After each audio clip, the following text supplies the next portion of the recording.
काव्या की सास बहुत ही चतुर, चालाक और कंजूस थी।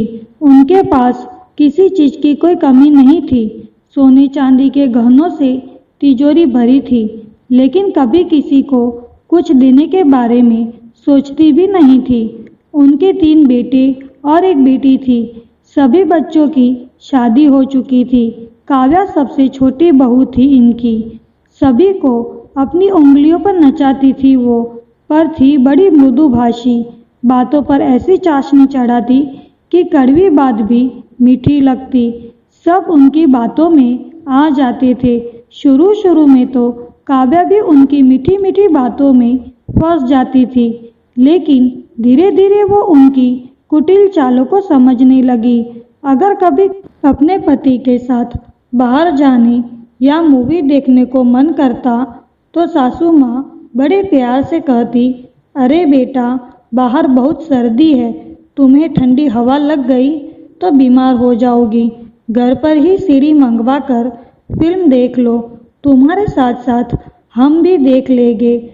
और कभी अगर बाहर डिनर का प्लान बनता तो कहती, बाहर का अनहाइजीनिक खाना खाकर तुम लोग बीमार पड़ गए तो। हाँ, कभी खुद का मन किया तो समोसे और कचौड़ी खाने से भी कोई परहेज नहीं होता। खैर, धीरे धीरे वक्त बीतता गया।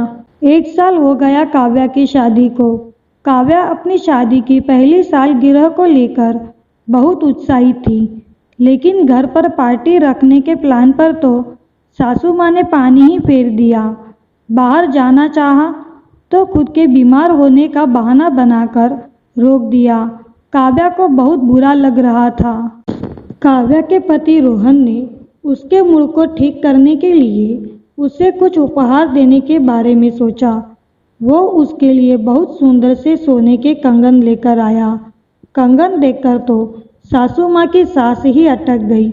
इतने महंगे कंगन भला यूं ही कैसे बहू को लेने देती।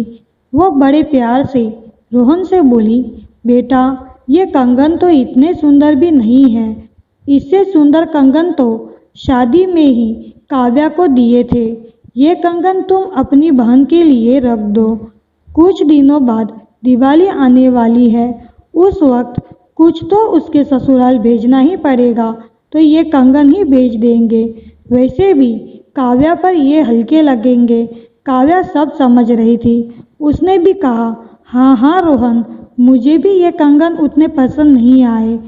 काव्या की सास अपनी चाल कामयाब होते देख बहुत खुश हो रही थी। तभी काव्या बोली, मुझे तो वो माजी के जड़ाऊ कंगन बहुत पसंद है। वो मुझ पर बहुत जचेंगे, है ना माजी? रोहन ने कहा, ठीक है माँ, अगर इसे वो कंगन पसंद है तो वही दे दो।